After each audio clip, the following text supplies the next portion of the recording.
Ghazali decode நண்பர்களுக்கு அன்பு வணக்கம். இன்னைக்கு ஜூலை 16 2026. சரி, நம்ம தமிழ்நாட்டில் நிகழ்ந்துக்கக்கூடிய ஒரு முக்கியமான விஷயத்தை பற்றி பேச போகிறோம். இது யாரை பற்றி அப்படின்னா, இங்கே இருக்கக்கூடிய இளைஞர்கள் இருக்காங்க இல்லையா, அவங்கள பற்றி.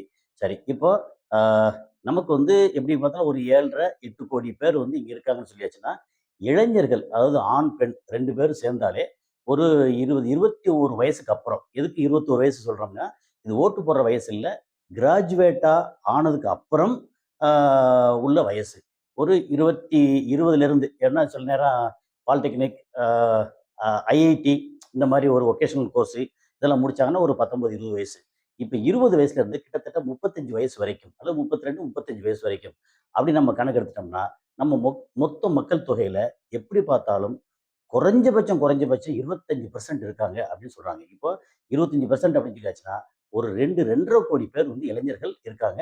இதுல 35, 38 வயசு, 40 வயசு வரைக்கும் கூட சில நேரம் நமக்கு படிச்ச படிப்புக்கு ஏத்த மாதிரி வேலை கிடைக்காத ஆட்கள் வேற என்னத்தையாவது ஒரு வேலை பார்க்குறோம் அப்படின்ற மாதிரி இருக்காங்க அப்படின்ற ஒரு சூழல் இருக்கு. ஏன்னா இந்த டேட்டா எடுத்து பார்த்தோம்னா, முதல்ல நம்ம தமிழ்நாட்டில் நம்ம அரசு என்ன செய்யும்? நமக்கு இங்க இருக்கிற இளைஞர்களுக்கு, இங்க மக்களுக்கு கல்வி கொடுக்கும். சரி, சரி, கல்வி கொடுக்குதா? கொடுத்துச்சு. சரி. அப்போ இந்த டீட்டெயில் எல்லாம் நம்ம பேசணும். அத பேசுறதுக்கு முன்னாடி உங்கள்ட்ட வழக்கம் போல அ இந்த இந்த சேனல சப்ஸ்கிரைப் பண்ணி, லைக் பட்டனை கிளிக் பண்ணி, ஹைப் பட்டனை கிளிக் பண்ணி, நண்பர்களுக்கு பகிர்ந்து உங்களுடைய ஆதரவு கண்டிப்பா தேவை. ஏன்னா ரொம்ப முக்கியமா, இப்போ இந்த காணொளி, இந்த வீடியோ மட்டும் நிறைய இடங்களுக்கு ஷேர் ஆகணும். காரணம், நம்ம இளைஞர்களுக்கு போய் சேரணும். நம்ம தமிழ்நாடு அரசுக்கு போய் சேரணும். அப்புறம் ஈவன் பிரைவேட் கம்பெனிகளுக்கு, அப்புறம் பசங்க பொண்ணுகளை பெற்ற பெற்றோர்களுக்கு போய் சேரணும். என்ன பண்ணணும், அடுத்தடுத்த கட்டத்தில் என்ன பண்ணலாம் அப்படிங்கிற ஒரு சின்ன ஒரு அலசல், அப்புறம் இதை பற்றின ஒரு ஆலோசனை மட்டும்தான். ஓகே. இது பயமுறுத்துறது இல்லை. ஆனால் எதிர்காலம் நமக்கு நல்லா இருக்கணும் அப்படின்னா, நம்ம ஒரு பிரச்சனை இல்லாமல் நல்ல விதமாக இருக்கணும் அப்படின்னா என்னென்னலாம் ஸ்டெப்ஸ் எடுக்கணும் அப்படிங்கிறது தான். ஏன்னா ஜாலியாக, அதாவது படிக்கிற காலத்தில் ஜாலியாக இருந்துடலாம். படித்து முடிச்சதுக்கு அப்புறம் வாழ்க்கையில் ஒரு பக்கம் ஜாலிங்கிறது 10% தான் இருக்கலாம். 90% நமக்கு குடும்ப சுமை இருக்கும். ஸோ அதனால இந்த மாதிரி ஒரு விஷயத்த நம்ம கரெக்டாக இது பார்க்க போகிறோம். சரி, இப்போ தமிழ்நாட்டில் எத்தனை காலேஜஸ் இருக்கு அப்படின்னா, அதாவது இந்திய அளவில் பார்த்தோம்னா, கல்வியில் தமிழ்நாடு ஃபார் பெட்டர், ரொம்ப டாப்ல இருக்கு. எப்படி பார்த்தாலும் ஓவராலாக நீங்கள் engineer, arts and science, MBBS, teachers, vocational course, agri அப்படின்னு ஆரம்பித்து எல்லா விதமான கல்வி அப்படின்னு எடுத்தாச்சுன்னா, வருஷத்துக்கு குறைஞ்சபட்சம் 7லிருந்து 7.5 லட்சம் பேர் கல்வி கற்று முடிச்சு வெளியே வர்றாங்க வருஷத்துக்கு. இப்போ 2025, 24, 25, இப்போ 26 போய்கிட்டு இருக்கா. இப்போ 25, அந்த அகாடமிக் 25, 26ல அவ்வளோ வர்றாங்க அப்படின்னா, நீங்கள் கடந்த ஒரு ஒரு 10 வருஷம் எடுத்தீங்கன்னா கிட்டத்தட்ட 70 லட்சம், அல்லது குறைஞ்சபட்சம் ஒரு 65 லட்சம் கிராஜுவேட்ஸ் வெளியே வந்திருக்காங்க அப்படின்னு. எத்தனை காலேஜ் இருக்கு? இப்போ கரண்ட்ல கிட்டத்தட்ட ஒரு 2600 காலேஜஸ் இருக்கு. இதுல நீங்க இன்ஜினியரிங் காலேஜ் எடுத்துக்க, ஆர்ட்ஸ் அண்ட் சயின்ஸ் காலேஜ் எடுத்துக்க, மெடிக்கல் காலேஜ் எடுத்துக்க, அக்ரிகல்ச்சர் காலேஜ் எடுத்துக்க, எல்லா காலேஜ் எடுத்துக்க, லா காலேஜ், அப்படி எல்லா காலேஜ் எடுத்துக்குவோம். இதுல 2600 காலேஜஸ் மொத்தம் இருக்கு. சரி, இப்போ இதுல வருஷத்துக்கு இன்ஜினியர்ஸ்னு எடுத்தாச்சுன்னா எவ்வளவு பேர் வெளியே வர்றாங்க? கிட்டத்தட்ட ஒரு 2 to 3 லட்சம் பேர் வெளியே வர்றாங்க. ஆவரேஜா ஒரு 2.25 லட்சம் பேர் வெளியே வர்றாங்கன்னு வச்சுக்கலாம். அதுல எலக்ட்ரிக் இன்ஜினியர் இருக்காங்க, mechanical engineer, civil engineer, IT, computer science அப்படின்னு பல வகையான இன்ஜினியர்ஸ் இருக்காங்க. அப்போ எலக்ட்ரிக்கல் இன்ஜினியர் எடுத்தாச்சுன்னா வருஷத்துக்கு கிட்டத்தட்ட 30,000 பேர் வெளியே வர்றாங்க. மெக்கானிக்கல் இன்ஜினியர்ஸ் 10,000 பேர், சிவில் இன்ஜினியர்ஸ் 12,000 பேர். முன்ன விட இப்போ மெக்கானிக்கல் சிவில்லாம் ரொம்ப இது குறைஞ்சிருக்கு. அதுக்கான விருப்பம் குறைஞ்சிருக்கு. பட் அதே நேரத்தில் ஐடி, டேட்டா சயின்ஸு, அதுக்கப்புறம் கம்ப்யூட்டர் சயின்ஸு, அந்த ரிலேட்டட் அப்படின்னு இந்த மாதிரி நேனோ டெக்னாலஜி, மெக்கட்ரானிக்ஸ், ஒரு வெரைட்டி நிறைய இருக்கு. அதில் இப்போ நார்மல் எலக்ட்ரிக்கல், எலக்ட்ரிக்கல் பரவாயில்லன்னு சொல்லலாம். மெக்கானிக்கல் அண்ட் சிவில்லாம் குறைஞ்சிருக்கு. ஆமாம். அதே நேரத்தில் சிவில் படித்தவங்களுக்கு இங்கே பில்டிங் கன்ஸ்ட்ரக்ஷன் வேலை நடக்குது அப்படின்னா, இப்போ பில்டிங் கன்ஸ்ட்ரக்ஷன் நிறையாவே நடக்குது. இப்போ கரண்ட்ல 2026 இப்போ கரண்ட்ல எடுத்தோம்னா ஒரு 34,500 நியூ பில்டிங்ஸ் இருக்கு. அது இல்லாமல் ஒரு சின்ன சின்ன பில்டிங் வேற நிறைய அங்கங்கே கட்டிக்கிட்டு இருக்காங்க அப்படின்னா, சிவில் இன்ஜினியர்ஸ்க்கு எப்பவுமே வந்து வாண்டட் இருக்கும். அந்த சிவில் இன்ஜினியர்ஸ் வந்து ஒரு நல்ல எக்ஸ்பீரியன்ஸ்டா சூப்பரா கரெக்டா பண்ண வேண்டிய பண்ற ஆட்களா இருக்கணும். அது கிராஜுவேட்டு படிச்சோம், இங்க நேரா போய் அங்க போனோம் அப்படின்னா, நமக்கு மேஸ்திரிகள் தான் அங்க இருக்கக்கூடிய எக்ஸ்பீரியன்ஸ் மேஸ்திரி தான் நமக்கு வந்து பாடம் எடுப்பாங்க. அதையும் கத்துக்கிற தயாரா இருக்கணும். அதுக்கப்புறம் நிறைய இம்ப்ரூவ் பண்ணணும். ஓகே அப்படிங்கிறதான். சரி. இப்போ வந்து ஆ கிட்டத்தட்ட 3,00,000 பேர் வந்து இன்ஜினியர்ஸ் வெளிய வர்றாங்கன்னா, ஆர்ட்ஸ் அண்ட் சயன்ஸ் அ ம பிஏ, பிஎஸ்சி ஆரம்பிச்சு அந்த மாரி ஒரு இதில மொத்தத்துக்கு எடுத்தீங்கன்னா 2,50,000 பேர் வெளிய வர்றாங்க. அதுக்கப்புறம் பிஜி படிக்கிறவங்க 80,000லேருந்து 1,00,000 பேர் வருஷத்துக்கு பிஜி படிக்கிறாங்க. இந்தியாவிலேயே ஜிஇஆர் அப்படின்னு சொல்லுவாங்க. Cross enrolment ratio. அ அது வந்து இந்தியாவிலேயே ரொம்ப அதிகம். 52.3%. அப்போ மத்த எந்த மாநிலத்த ஒப்பீட்டளவுல வேற எந்த மாநிலத்த காட்டிலும் தமிழ்நாட்டுல ஜிஇஆர் ரேஷியோ ரொம்ப அதிகம். இது அப்படியே நீங்க வந்து அமெரிக்காவ கம்பேர் பண்ணலாம். அமெரிக்கா வந்து just around less than 50% China வந்து கிட்டத்தட்ட இந்த ரேஞ்சுக்கு வருது அப்படின்னா, நம்ம தமிழ்நாடு வந்து அமெரிக்கா அண்ட் சைனா அங்க இருக்கக்கூடிய எஜுகேஷனல் அந்த பெர்சன்டேஜோட அந்த இதோட நம்ம போட்டி போடுறோம் அப்படின்ற இடத்துல இருக்கோம். நம்ம எஜுகேஷன் வந்து எல்லாருக்கும் எல்லாருக்கும் சம வாய்ப்பு கல்வி அப்படின்னு கொடுத்துக்கிட்டு இருக்கோம். என்ன மெடிக்கல்ல மட்டும் இப்ப நீட் அப்படின்னு சொல்லி கொஞ்சம் பிரச்சனை வருது. அதுக்கு வந்து மாற்று கருத்து இருக்கும். அதாவது சாதாரண ஆட்களுக்கு தான் குடுக்குறாங்க அப்படின்னு. அதே மாரி வந்து அரசு க பள்ளியில படிச்சவங்களுக்கு 7.5% அவரு எடப்பாடி பழனிசாமி காலத்துல கொண்டு வந்தாங்க. அது ஒரு நல்ல விஷயம் தான். சரி. இப்போ அ அடுத்து வந்து இந்த மேனேஜ்மென்ட், லா, சோசியல் ஒர்க் அப்படின்னா அது ஒரு 30,000. அதுக்கப்புறம் அ மெடிக்கல் அண்ட் அலைடு சயன்ஸ் இருக்கு இல்லையா? பேராமெடிக்கல் அதுல வந்து 25,000 பேர் வருஷத்துக்கு. அதுக்கப்புறம் பிஎட், எம்எட்ன்னு சொல்லி நம்ம எஜுகேஷனல் இது இருக்கு இல்லையா? அந்த இதுக்கு வந்து 30,000 பேரு. அதுக்கப்புறம் வந்து பாலிடெக்னிக் அண்ட் வொகேஷனல் கோர்ஸ் இருக்குல்ல, அது வந்து 50,000 பேரு. அக்ரிகல்ச்சர் வந்து ஒரு 4,500 டூ 5,000 பேர் வருஷத்துக்கு வந்து வெளிய வர்றாங்க. அதுக்கப்புறம் அ இதுல வந்து இந்த என்ஜினியரிங்ல ஆர்டிபிஷியல் இன்டெலிஜென்ஸ் தனியா அவங்க எவ்வளோ வர்றாங்கன்னா, ஒரு 15,000 பேர் வர்றாங்க. ஓகே.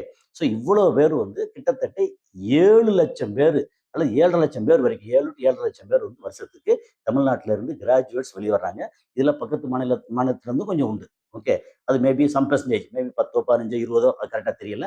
நெறைய காலேஜ்ல வந்து இங்க பார்த்தோம்னா சென்னையோ, கோயம்புத்தூரோ நெறைய இடங்கள்ல பார்த்தீங்கன்னா, அங்க ஆந்திரா, அ ஒரிஸ்சா, பீகார்ல இருந்து அதுக்கப்புறம் மத்த கேரளால இருந்து நெறைய இடங்கள்ல இருந்து நம்ம ஊர்ல வந்து படிக்க நெறைய வந்திருக்காங்க. சரி. இப்ப வந்து அ அன்எம்ப்ளாய்மென்ட்ன்னு சொல்லி பார்த்தோம்னா, ஏன்னா இவ்வளோ பேர் வந்துட்டாங்க. இப்ப உதாரணத்துக்கு இப்ப 2025ல அ 7,00,000 பேரு வெளிய வந்துட்டாங்க. 7,50,000 பேர் வெளிய வந்துட்டாங்கன்னா, இப்ப 2010ல வந்து ஓவரால் கிராஜுவேட்ஸ் அந்த இது வந்து 5,00,000 பேரா இருக்கலாம். இப்ப 2005ல பார்த்தோம்னா, ஒரு 3,00,000 4,00,000 பேரா இருக்கலாம். நீங்க ஆவரேஜா வந்து 5,00,000 பேர் நீங்க கணக்கு வச்சீங்கன்னா, இப்போ வந்து கடந்த 20 வருஷத்துல ஓகே. அ எப்படி பார்த்தாலும் 1,00,00,000 பேருக்கு மேல கிராஜுவேட்ஸ் வந்து வெளிய வந்திருக்காங்க அப்படின்னு அர்த்தம். ஓகே. அப்புறம் பழசு, புதுசு எல்லாம் சேர்த்து மொத்தத்துக்கு நீங்க பார்த்தீங்கன்னா, அ மொத்த கிராஜுவேட்ஸ் அப்படின்னு எடுத்தீங்கன்னா, இப்ப 2 1/2 இல்ல 2 1/2 2,25 கோடி பேர் இளைஞர்கள் இருக்காங்கன்னா, பெரும்பாலான இளைஞர்கள் ஏதாவது ஒரு வகையில வந்து கல்வி கற்றவங்களா இருக்காங்க. அப்படிங்கும்போது, இப்போ வருஷத்துக்கு 7,50,000 பேர் அப்படின்னா, ஆ ஒரு 10 வருஷத்துக்கு வந்து 75,00,000 பேரு, 20 வருஷத்துக்கு வந்து 1,50,000 பேர். நமக்கு வந்து எம் அ எஜுகேஷன் வந்து ரொம்ப சூப்பரா இருக்கு. எம்ப்ளாய்மென்ட்ல வந்து இப்போ ஓவராலா கிராஜுவேட்ஸ்னா பிஎஸ்சி, பிஇ ஆரம்பிச்சு மத்த அந்த கிராஜுவேட்ஸு, அதுக்கப்புறம் பாலிடெக்னிக், ஐஐடி, அப்புறம் ப்ளஸ் 2 முடிச்சுட்டு அதுக்கப்புறம் வந்து மேல படிக்க முடியாம, பட் ஏதோ ஒரு சின்ன சர்டிஃபிகேட் கோர்ஸ் இதெல்லாம் படிச்சு, வேலை இல்லாத இளைஞர்கள், இளைஞர்கள்னா ஆண்கள், பெண்கள் 2யும் சேர்த்து வந்து என்ன கணக்கு வருதுன்னா, கிட்டத்தட்ட ஒரு 1,4 இருந்து 1,50,000 பேர் வந்து அன்எம்ப்ளாய்டு அதாவது வேற ஏதாவது வேலைய பார்ப்பாங்க. டெலிவரி பாயா இருப்பாங்க. மத்த ஏதாவது வேலைய பார்ப்பாங்க ஒழிய, மத்தபடி அவங்களுக்கு படிச்ச படிப்புக்கோ, அவங்க கிடைக்கிற எக்ஸ்பீரியன்ஸுக்கோ அல்லது விருப்பப்பட்ட வேலையோ பெருசா கிடைக்காம மோர் தென் 1,00,00,000 ஒரு 1,4,00,000 பேருக்கு மேல வந்து வேலை இல்லாம இருக்காங்க. அப்படின்னு சொல்லி ஒரு கணக்கு வருது. கரெக்ட்டான புள்ளிவிவரம் அன்எம்ப்ளாய்மென்ட்க்கு குடுக்க மாட்றாங்க. தெரியல. ஆனா 39, 40% வந்து கிராஜுவேட்ஸ் வந்து வேலை இல்ல அப்படின்னு சொல்லி சொல்றாங்க. அப்போ 2,00,00,000 பேர் இளைஞர்கள் இருக்காங்கன்னா 40% 80,00,000 பேர். ஓகே. அப்போ இது பியூரா அதுக்கப்புறம் ஏற்கனவே அந்த ப்ளஸ் 2 முடிச்சிருப்பாங்கல்ல, அதெல்லாம் கணக்கு பார்த்தீங்கன்னா, வெறும் 1,4,00,000 பேருக்கு மேல வேலை இல்லாம இருக்காங்க. இந்த வேலை இல்லாம இருக்கிறதுல ஒரு பெரிய அளவுக்கு ஐரணி என்ன ஒன்று அப்படின்னா, டாக்டர்ஸ். ஒரு டாக்டர் வந்து இப்போ வந்து கவர்மெண்ட் காலேஜ்ல கிடைச்சது வேற. ஒரு ம ஃபீஸ் எல்லாம் கம்மி. அதே நேரத்தில பிரைவேட் காலேஜ்ல படிக்கிறாங்க இல்லையா? இந்த மாரி எம்பிபிஎஸ் படிச்சுட்டு வெளிய வர்ற டாக்டர்ஸ் வந்து மோர் தேன் 1 லேக் டாக்டர்ஸ் வேலை இல்லாமல் இருக்காங்க. என்னத்தையும் அங்கே போய் ஒரு சில இடங்கள்ல ஹாஸ்பிட்டலில் போக வர என்னத்தையாவது பண்ணுறாங்களே ஒழிய அவங்களுக்கு வந்து நினைச்ச மாதிரி மேல் படிப்பு படிக்க முடியல. நமக்கு வந்து வெறும் எம்பிபிஎஸ்னு போர்டை போட்டால் எந்த மக்களும் வந்து நம்பி போய் அங்கே வைத்தியம் பார்க்க போகிறது இல்லை, மருத்துவம் பார்க்க போகிறது இல்லை. அப்படிங்கும்போது டாக்டர்ஸ் வந்து மோர் தேன் லேக் 1 லேக் டாக்டர்ஸ்க்கு மேலே வந்து அன்எம்ப்ளாய்டு டாக்டர்ஸ் இருக்காங்க. அதே மாதிரி என்ஜினியர்ஸ் எடுத்துச்சுன்னா நீங்கள் சொல்கிற கணக்குப்படி பார்த்தா இப்போ வரைக்கும் 25 லட்சம் பேருக்கு மேலே அன்எம்ப்ளாய்டு என்ஜினியர்ஸ் இருக்காங்க. எங்கே பார்த்தாலும் என்ஜினியர். நீங்கள் வந்து டெலிவரி பாயை கேளுங்க, நிறைய பேர் என்ஜினியர்ஸ் இருக்காங்க. ஏன்னா என்ஜினியர்ஸ் அது போக நீங்கள் வந்து ஊடகம் எடுத்தீங்கன்னா நீங்கள் மீடியா இருக்கு இல்லையா, அது டிவியாக இருக்கட்டும், யூடியூப்பாக இருக்கட்டும், ஆடு கம்பெனியாக இருக்கட்டும், சினிமாவாக இருக்கட்டும், அல்லது கார்ப்பரேட் மீடியா, எதை எடுத்தாலும் என்ஜினியர்ஸ் வந்து ரொம்ப அதிகமாக இருக்காங்க. காரணம் வந்து என்ஜினியர்ஸ் வந்து நம்ம ப்ரொடியூஸ் பண்ணிகிட்டே இருக்கோம், அவங்களுக்கு ஏற்ற மாதிரி வேலை வாய்ப்பு இல்லை, அது அப்படிங்கிறது தான். அதுக்கப்புறம் அக்ரி முடிச்சுட்டு அதுக்கான கரெக்டான வேலை கிடைக்காத அக்ரி கிராஜுவேட்ஸ் வந்து கிட்டத்தட்ட ஒரு 20,000 பேருக்கு மேல வேலை இல்லாமல் இருக்கிறதா சொல்றாங்க அக்ரி முடிச்சுட்டு. அது போக arts and science and others வந்து கிட்டத்தட்ட ஒரு 70-80,000 பேர், 80 லட்சம் பேருக்கு மேல வேலை இல்லாமல் இருக்காங்க. ஆனா ஏதோ போற போக்குல வந்து என்னத்தையாவது அங்க கொஞ்சம் இங்க கொஞ்சம் ஆபீஸ்ல உட்காந்து இது உட்காந்து அல்லது வேற ஏதாவது வந்து ஒரு சின்ன பட்டறையில இப்ப எம்எஸ்எம்இல ஏதாவது கம்பெனில உட்காந்து என்னத்தையாவது காலம் தள்ளுறாங்களே ஒழிய அவங்களுக்கு படிச்ச படிப்புக்கான நினைச்ச கிடைச்ச விரும்பின வேலைகள் கிடைக்காத கிராஜுவேட்ஸ் வந்து ஒரு 70 லட்சம் பேருக்கு மேல இருக்கிறதா ஒரு கணக்கு வருது. சரி, இப்போ ஏற்கனவே சொன்னோம் சிவில் இன்ஜினியர்ஸ் எடுத்தாங்க, அவங்களுக்கு வந்து 33,500 நியூ பில்டிங் இருக்கு. அது இல்லாம பல ஆயிரக்கணக்கான சின்ன சின்ன வீடுகள்லாம் நிறைய கட்டுறாங்க. ஆனாலும் சிவில் இன்ஜினியர்ஸ்க்கு வந்து வேலை வாய்ப்பு குறைவாக தான் இருக்கு அப்படின்னு சொல்லி சொல்றாங்க. சரி, இப்போ இது எதனால இந்த மாதிரி இந்த ஒரு கேள்வி வந்துச்சு அப்படின்னா, இப்போ போன ஜூலை 11ஆம் தேதி வேலை காலேஜில் ஜாப் ஃபேர் அப்படின்னு போட்டாங்க. எப்படின்னா ஒரு 500 கம்பெனிகள், ஒரு 300லேருந்து 500 கம்பெனிகள், அந்த கம்பெனிகள் வந்து அவங்க கடை விரிக்கிறாங்க அப்படின்னா அவங்க வந்து ஸ்டால் போட்டு அவங்க வந்து தன்னோட கம்பெனிகள் ஜாப் எல்லாம் தர்றேன் அப்படின்னு சொல்லி அவங்க வந்து வந்திருக்காங்க. அவங்கள மீட் பண்றதுக்கு, அதுக்கப்புறம் தன்னோட சிவி இருக்கு இல்லையா, கரிக்குலம் விட்டே அந்த ரெஸ்யூம் இருக்கு இல்லையா, அதை வந்து கொடுக்கறதுக்கு நீங்க வாங்கன்னு சொல்லி விளம்பரப்படுத்தியிருந்தாங்க. விளம்பரப்படுத்தினா ஒரு கம்பெனி உதாரணத்துக்கு 500 கம்பெனியில் ஒரு கம்பெனி வந்து 10 பேருக்கு வேலை வாய்ப்பு கொடுக்குறாங்கன்னா 500 கம்பெனி சேர்ந்தா ஒரு 5,000 பேருக்கு 8,000 பேருக்கு வேலை வந்து கொடுக்க முடியும். அப்போ என்ன, ஒரு 10,000 பேரோ 15,000 பேர் வந்தாங்கன்னா அதில் கொஞ்சம் சூஸ் பண்ண முடியும். இருக்கிறதுல 2 பேருக்கு ஒரு ஆளை சூஸ் பண்ணி அவங்க வந்து வேலையை வந்து கொடுத்துருக்க வாய்ப்பு இருக்கு. அப்படிங்கும்போது இன்னைக்கு வந்த ஆட்களோட எண்ணிக்கை எவ்வளவு தெரியுமா? 1 லட்சம் பேர் பக்கம் வந்திருக்காங்க. அப்போ 80,000 மினிமம். அவங்க சொல்ற கணக்குப்படி பார்த்தா 1 லட்சம் பேருக்கு மேல, 1 லட்சம் பேருக்கு அரௌண்ட் வந்திருக்காங்க. கூட்டம் அலைமோதி அவங்க வந்து எதிர்பார்த்தது வந்து எப்படியும் வந்து ஒரு 50,000 பேர் பக்கம் வருவாங்கன்னு எதிர்பார்த்தா எல்லாத்தையும் பிளான் பண்ணியிருக்காங்க. லோயலா காலேஜ் இந்த ஆர்கனைஸ் பண்ணவங்க என்ன எதிர்பார்த்திருப்பாங்க? எப்படி பார்த்தாலும் ஒரு ஒரு 40 டு 50,000 பேர் எப்படியும் வருவாங்க. அவங்களுக்கு வந்து ஒரு 500 கம்பெனிகள் அப்படின்னா ஒரு கம்பெனி 10, 15 பேர் எடுத்தா கூட ஆவரேஜ் எடுத்தா கூட ஒரு 7,500, 8,000 பேர், 10,000 பேர் வந்து ஜாப் கொடுத்தா நமக்கு வந்து 25% அல்லது ஒரு 20% வந்து நமக்கு ஜாப் ஆஃபர் கொடுத்துட்டோம் அப்படின்னா இது மிகப்பெரிய சக்சஸ் நினைச்சுக்கிட்டு இருக்காங்க. ஆனா வந்ததோ கிட்டத்தட்ட 1 லட்சம் பேர். ஓகே, ஜாப் வந்து அங்க கிடைச்சிருக்குதுன்னு சொல்லிட்டு ஒரு அப்ராக்சிமேட் டேட்டா தான் கிடைச்சிருக்கு. கரெக்டான டேட்டா கண்டிப்பா கிடைக்க வாய்ப்பு இல்லை.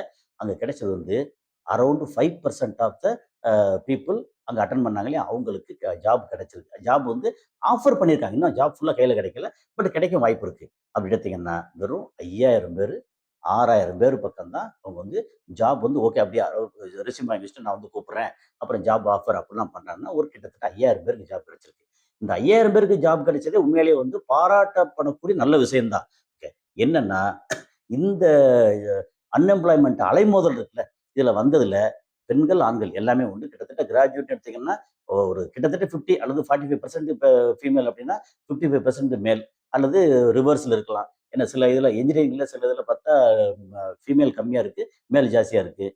சில இதுல பார்த்தீங்கன்னா, ஃபீமேல் அதிகமா இருக்கு, மேல் கம்மியா இருக்கு. ஆவரேஜா பார்த்தீங்கன்னா, கிட்டத்தட்ட 50, 50 அப்படின்னு வச்சுக்கலாம்.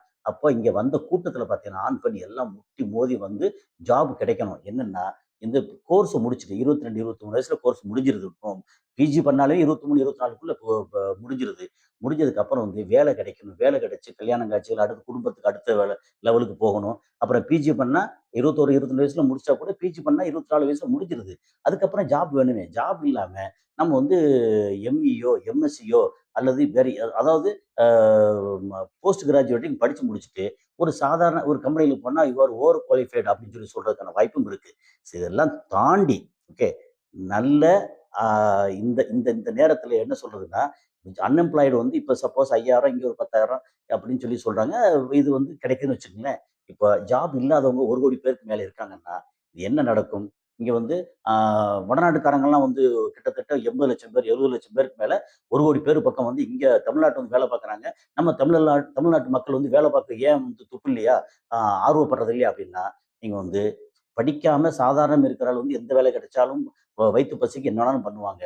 படிச்சு முடிச்சதுக்கு அப்புறம் வந்து கீழ வளைஞ்சு, குனிஞ்சு இறங்கி வேலை பார்க்கறதுக்கு ரொம்ப கஷ்டம். அது எப்ப வேலை பார்ப்பாங்கன்னா, சொந்த கம்பெனியா இருந்தா, அல்லது சொந்தக்காரன் கம்பெனியா இருந்தா, அல்லது நம்ம வந்து ஆரம்பிச்ச கம்பெனி அது என்டர்பிரினியர் ஆரம்பிச்ச கம்பெனியா இருந்தா, இறங்கி எல்லா வேலையும் பார்ப்பாங்க. மத்தபடி இன்னொரு கம்பெனில வேலைன்னு போயாச்சுன்னா, அவங்களுக்கு என்ன அ ட டெடிகேட்டட் ஒர்க்கோ அந்த ஒர்க்க மட்டும் தான் பார்ப்பாங்க. அவங்க வந்து நீங்க கம்பி கட்டுற வேலையோ, அல்லது குழி தோண்டுற வேலையோ, அல்லது மெட்ரோ ஒர்க்கர்ன்னு வச்சுக்கலாம். அங்க கீழ இறங்கி சிமெண்ட் வேலையிலிருந்து, குழி தோண்டுறதுலருந்து, கம்பி கட்டுறதுலருந்து, அ கூட போறதுலருந்து, அப்புறம் வந்து ப அ திங்ஸ வந்து மெட்டீரியல தூக்கி மாத்தி பண்றதுலருந்து, இந்த மாரி வேலைய வந்து பார்க்கறதுக்கு நெறைய தயங்குவாங்க. கிராஜுவேட் ஆனதுக்கப்புறம் லேபர் ஒர்க் வந்து பார்க்கறது ரொம்ப ரொம்ப குறைவா பார்க்க முடியாது. ஏன்னா, ஒரு கிராஜுவேட் வந்து போய் ஒரு 20,000 சம்பளம் வாங்குறாங்க அப்படின்னா, லேபர் ஒரு நாளைக்கு வந்து ஒரு 600, 700 ஆவரேஜா சம்பளம் வாங்குறாங்கன்னா கூட, நீங்க ஒரு 25 நாள் வேலை பார்த்தா கூட என்ன ஆகும்? 17, 18,000 வரும். ஆனா இது வந்து உடல் உழைப்புக்கான வேலை. இதுக்கு வந்து கல்வி தகுதி தேவையில்லாத வேலை. ஒரு தேவையில்லாத எல்லாருக்கும் தேவையான கேள்வி இந்த மாரி ஒர்க்குக்கு தேவையில்ல. சரி இத தாண்டி நீங்க அக்ரிகல்ச்சர் போறோம்னா, அக்ரிகல்ச்சருக்கு வந்து நம்ம பிரயோஜனமே இல்ல. அக்ரி முடிச்சவங்களுக்கே அக்ரிகல்ச்சர்ல வேலை இல்ல. ஏன்னா அக்ரி முடிச்சுட்டு அவங்க போய் வந்து படிச்சவன் பாட்ட கெடுத்தான், எழுதுனவன் ஏட்ட கெடுத்தான மாரி, அக்ரி படிச்சுட்டு அங்க போய் ஃப்ரெஷ்ஷா போயி எந்த விவசாயத்தையும் பார்த்து, நம்ம வந்து இந்த விவசாயத்த நம்ம நிமிர்த்தவே முடியாது. ஏன்னா இங்க சூழல் அப்படி இருக்கு. இந்த மாரி இதுல நம்ம வந்து இந்த அரசு, இது முக்கியமான இப்ப கடைசி இறுதி கட்டத்துல நம்ம சொல்லக்கூடிய முக்கியமான விஷயம் என்னன்னா, இந்த இப்போது இருக்கிற ஆளும் அரசு, இதுக்கப்புறம் வரக்கூடிய ஆளும் அரசு எதுவா இருந்தாலும் ஏன்னா இதுக்கு முன்னாடி உள்ள அரச பத்தி நம்ம பேசுறது இல்ல. இப்ப 2026 டூ 31 இப்ப ஆளக்கூடிய அரசு, இப்போ கவனமா இந்த கிராஜுவேட்ட அ எந்த அளவுக்கு நம்ம ஹேண்டில் பண்ணணும். வெறுமனே விசில் அடிக்க வைக்கிறோம், நமக்கு வந்து போஸ்டர் ஒட்டவும், பேனர் கட்டவும், அல்லது வந்து வெறுமனே ரீல் போட்டு இத போட்டு ஓட்டவே முடியாது. என்னன்னா, இங்க வந்து இப்ப 1,00,00,000 பேர் பக்கம் இருக்காங்கன்னா, சிலர் வந்து கொஞ்சம் பேர் வெளிநாட்டுக்கு போகலாம். இப்ப அரபு நாடுகளுக்கு நெறைய வேலை ஓரளவு வேலைவாய்ப்பு இருந்துச்சு. இப்ப இந்த ஈரான், அமெரிக்கா பிரச்சனைலாம் அந்த வேலைவாய்ப்பும் இப்போதைக்கு குறைஞ்சிருக்கு. ஃபியூச்சர்ல வரலாம். சவுதி அரேபியாலாம் ஃபியூச்சர்ல வரலாம். அப்புறம் வந்து இப்போ அ ஆப்பிரிக்கன் கண்ட்ரிலயே கொஞ்சம் நெறைய வேலைவாய்ப்பு வந்து வந்துகிட்டு இருக்குன்னு கேள்விப்படுறேன். அத பத்தின வேற வீடியோ வந்து ஆப்பிரிக்காலருந்து வந்த ஆட்கள வச்சு நான் போடுறேன். அத தாண்டி இப்ப என்னன்னா, இந்த மக்கள் கொஞ்ச நாள் சும்மா இருந்தாங்கன்னா, படிச்சு முடிச்சுட்டு 2 வருஷம், 3 வருஷம், 5 வருஷம் சும்மா இருந்தாங்கன்னா, எப்பவுமே ஒரு விஷயம் என்ன சொல்லுவாங்கன்னா, ஐடில் மைண்ட் வந்து it's a devil's workshop. சும்மாவே இருந்தாங்கன்னா, தவறான பழக்கவழக்கம், தவறான புத்தி, அப்புறம் தவறான செயல்பாடுகள். அப்புறம் அவங்கள வந்து ஈஸியா வந்து இந்த பழைய ச கமல் நடிச்ச சத்யா படம் இருக்குல்ல அதுல, அதுல வந்து எப்படி ஈஸியா மடைமாத்துவாங்களோ, அது மாரி கிராஜுவேட்ஸ அழகா ஈஸியா மடைமாத்தி, தவறான போதை பழக்கத்திலிருந்து போதைய கடத்துற பழக்கம் வரைக்கும், அ சட்டத்துக்கு விரோதமான செயல்கள வந்து செய்றதுக்கு தூண்டுனா, அவங்க வந்து ரொம்ப டெக்னிக்கலாவும் ஏன்னா படிச்சவங்க இல்லையா? கொஞ்சம் புத்தியோட யோசிப்பாங்கல்ல. அப்போ அ என்ன ஆகும்? அவங்களுடைய எதிர்காலம் போயி, நம்முடைய மாநிலத்தோட எதிர்காலம் தவறா போயி, அந்த குடும்பம் சார்ந்த குடும்பம் எதிர்காலம் தவறா போய், நாட்டோட எதிர்காலமும் தவறா போயிரும். அப்போ படிச்ச இளைஞர்களுக்கு அரசு வேலை வந்து உண்டாக்கி தரணும். அது வேற வழியே இல்ல. இந்த அரசுக்கான கடமை. அப்ப எப்படி உண்டாக்குறது அப்படின்னா, அ எல்லா கம்பெனிகளும் அரசு ஆரம்பிக்க முடியாது. ஆனா, பிரைவேட் வந்து கம்பெனி ஆரம்பிக்கிறதுக்கு அரசு ஊக்கப்படுத்தணும். அப்புறம் ஏற்கனவே கம்பெனிகள் ரன் பண்ணிட்டு இருக்காங்களா, அவங்களுக்கான பிரச்சனைகள் என்ன? அவங்கள எம்ப்ளாய்மென்ட்ட எப்படி வந்து இன்கிரீஸ் பண்றதுக்கு அரசு வந்து எந்த விதத்தில உதவி பண்ணும்? அப்படின்னு எல்லா விதமான விஷயங்களையும் ஆராய்ஞ்சு பார்த்து அதுக்கு தனி டிபார்ட்மெண்ட் போட்டு, இப்ப இவங்களுக்கு வந்து நமக்கு வந்து ஒரு முடிவு எடுக்கணும். இப்ப 2026 கிட்டத்தட்ட பாதி இருக்கு. 2024 வருஷத்துக்குள்ள ஒரு 30,00,000 பேருக்கு வந்து வேலை வாய்ப்பு ஏற்படுத்தி தரணும். 2028ல இன்னும் ஒரு 20,00,000 25,00,000 பேருக்கு வேலை வாய்ப்பு ஏற்படுத்தி தரணும். ஏன்னா பை த டைம் வந்து இன்னும் ஒரு 7,500 15,00,000 வெளிய வந்துருவாங்களே. அப்போ இந்த மாரி கொண்டு வந்தா இன்னொரு 5 வருஷத்துல இந்த 1,00,00,000 பேருக்கு வேலை வாய்ப்பு உண்டாக்கி தரணும். அதுக்கு இந்த மாரி ஸ்ரீபெரும்புதூர்ல நெறைய கம்பெனிகள் வர்ற மாரி, அது எப்படி பார்த்தாலும் வந்து திருவள்ளூர், கோயம்புத்தூர், ஆ திருப்பூர், அப்புறம் சிவகாசி இப்படி இந்த மாரி பல இடங்கள்ல இருக்கக்கூடிய வேலைவாய்ப்பு மாரி, அதுக்கப்புறம் அக்ரிகல்ச்சர் பேஸ்டு வந்து இங்க டெல்டா மாவட்டத்தில இருக்குன்னா, அங்க வந்து என்ன மாதிரி வேலைவாய்ப்பு உண்டாக்கலாம் அப்படின்னு என்னென்ன திட்டங்கள் இருக்கோ, அத்தன திட்டங்களையும் தீட்டி, இவங்கள வந்து ஒரு ஐடியல் பீப்பிள் ஆக்கிராம, அந்தந்த வயசுக்கு கரெக்டா வேலை கிடைக்கணும். ஜாலியா இருக்கிறது இருக்கட்டும். படிச்சு முடிச்சோன்னா 1 வருஷமா, 6 மாசம் இருக்கட்டும் பரவால்ல. இதுக்கப்புறமும் கரெக்ட்டா நம்ம வந்து அவங்கள கைட் பண்ணி டைரக்ட் பண்ணல அப்படின்னா, அவங்க வந்து பாழா போயிருவாங்க. அவங்க பாழா போறது மட்டும் இல்லாம, அந்த குடும்பத்த பாழாக்கி, அந்த நம்முடைய சமூகத்த பாழாக்கி, நம்முடைய மாநிலத்த பாழாக்கி, நாடும் பாழா போறதுக்கான வாய்ப்பு வந்துரும். அதுக்கப்புறம் ஏதாவது புரட்சி, போராட்டம் அப்படின்னு தவறான ம வழிகேட்டுல வந்து இறங்குவாங்க. சரி நான் வந்து ஒரு குவார்ட்டரும் கோழி பிரியாணி தர்றேன் அப்படின்னா, கோசம் போடுறதுக்கு வந்து படிச்சு முடிச்சவன் கோசம் போட ஆரம்பிச்சா என்ன ஆகும்? அவங்கள ஈஸியா மடமாற்றி பெரிய அளவுக்கு பிரச்சனை வந்து நிக்கும். அதுக்கப்புறம் வந்து அ கெட்ட விளை நம்ம வந்து வெளிய சொல்ல முடியாத அளவுக்கு தவறான கெட்ட விளைவுகள்ல நெறைய ஈடுபட்டுருவாங்க. படிக்காம அந்த அளவுக்கு யோசிக்க முடியாத ஆட்களா இருந்தா, சரி ஓகே இங்க வந்தாங்க அடுத்து இது வேலைய பார்க்குறோம். அது நம்ம வந்து விவசாயம் பார்க்குறோம். அல்லது எம்எஸ்எம்இல ஒரு சின்ன சின்ன வேலை கூலி வேலை பார்க்குறோம் அப்படின்னு ஏதாவது போயிருவாங்க. இவங்களால கூலி வேலை பார்க்க முடியாது, விவசாய வேலை பார்க்க முடியாது, லேபர் அத மத்ததுக்கு வேற எங்க போனாலும் இது வேற எந்த வேலையும் பார்க்க முடியாது. அவங்களுக்கு வேலைய குடுத்தே ஆகணும். அந்த வேலைய வந்து கிரியேட் பண்ணணும். அரசு வந்து யாரெல்லாம் கிரியேட் பண்ணி பிரைவேட்ல பண்றாங்களோ அவங்களுக்கு வந்து சப்போர்ட் பண்ணணும். ஓகே நம்ம வந்து இப்போதைக்கு ஜெயிச்சு வந்துட்டோம் அப்படின்னு மமதையில இருக்கக்கூடாது. எதிர்காலம் இளைஞர்கள் எப்பவுமே இந்த இளைஞர்கள் வந்து கையில இருக்கிற கூரான கத்தி. இந்த கத்திய வந்து ஆப்பரேஷனுக்கு பயன்படுத்தலாம், சமையல் அறைக்கும் பயன்படுத்தலாம், ஒருத்தர குத்தி கொலை பண்றதுக்கும் பயன்படுத்தலாம். இந்த அரசு இப்போ படிச்சு கிராஜுவேட்டா இருக்கக்கூடிய, வேலை இல்லாம இருக்கக்கூடிய கோடிக்கணக்கான இளைஞர்களுக்கு என்ன மாதிரியான திட்டம் வச்சிருக்கு அப்படிங்கிறது ரொம்ப ரொம்ப முக்கியம். அதனால இந்த அரசுக்கு இது ஒரு மிகப்பெரிய கோரிக்கையா வைக்கிறோம். அடுத்த காணொளியில வேற ஒரு மேட்டரோட சந்திப்போம். நன்றி.